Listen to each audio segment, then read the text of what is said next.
ამ თვეებშიც არიან შეკრებილები მოქალაქეები არქის მშენებარე კორპუსთან და ეს ადამიანები საუბრობენ მათი შრომითი უფლებების დარღვევაზე და იმაზე, რომ ბოლო რამდენიმე თვის განმავლობაში მათ კუთვნილი ანაზღაურება არ აუღიათ.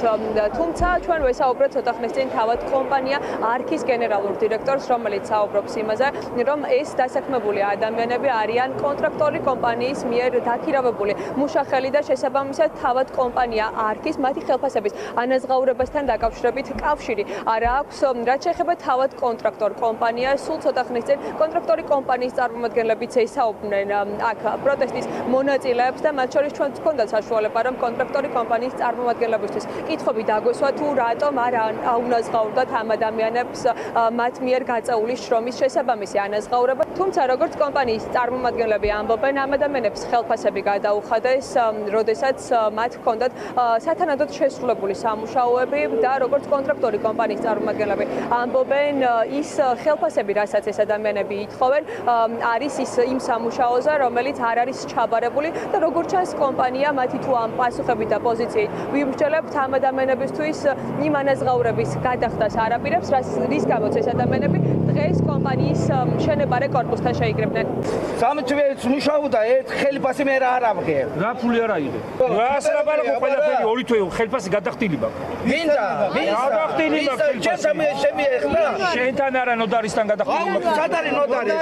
აი ეს არის ნოდარი. ტყუილათან ჩემ მოყვანილი. თქვენ ახლა ნაწილი არის ტყუილად მოყვანილი, გაიყვანეთ. ბოდიში გადაუხადეთ იანვარში. ჩარიცხვა მაქვს, განახებ ყველაფერს. რაც ნამუშევარი გასწორდა და გაკეთდა, რაც ჩაიბარეს ის გადახდილი. დეფექტური არ არის. თეთრზეა გადახდილი. დეფექტური სამუშაო არ არის გადახდილი. ესე მოხდა რომ 2-3 თვეა ფულები არ აგვიღია არც ერთს, იმიტომ რომ ყოველ დღე იყო სხვადასხვა პრობლემები, რომ არ მოსწონდათ სამსახური ჩვენი გაკეთებული, მაგრამ გვამუშავებდნენ მაინც. თუ არ მოწონდათ, რატო გვამუშავებდნენ, შეეძლოთ გავეშვით, ხები მოეყვანებდნენ. როცა დავიწყეთ მუშაობა, მოვიდა ადამიანი და გვითხრა, რომ 10-დან 14-მდე გექნებათ ხელფასები, მაგრამ ის ხელფასები არ აგვიღია. მოვიდეს ის ადამიანი და გაგვარკვიოს, რატო არ გვიხდიან ჩვენს ნაშრომში ფულს? რატომ რისთვის რა არის მიზეზი? ყოველდღე დავდიოდით სამსახურში, ზოგი რუსთავში ცხოვრობს, ზოგი გარდაბანში. აი ჩვენი მუშებდით იანვარიდან ეს მარტამდე 3 თვე აკავას და ფული არ აძლევთ. ზოგმა გენერს რაიმე 5-ში იქნება, 10-ში იქნება და ეხლა არავინ არ არის, არ მოდის არ აძლევთ ფული. არის რამდენიმე კონტრაქტორი კომპანია ჩვენი, რომელიც ამ კორპუსს მუშაობს და რამდენად ჩვენ ვიცით, ამ კონტრაქტორ კომპანიას ერთ-ერთს და ამ ბრიგადას აქვს ერთმანეთში გაურკვევლობა. შესაბამისად ამ ბრიგადაზე არქის არაფერი საერთო არ აქვს. არ აკონტროლებთ თქვენს ობიექტზე თუ შრომითი უფლებები ირღვება ადამიანები ის?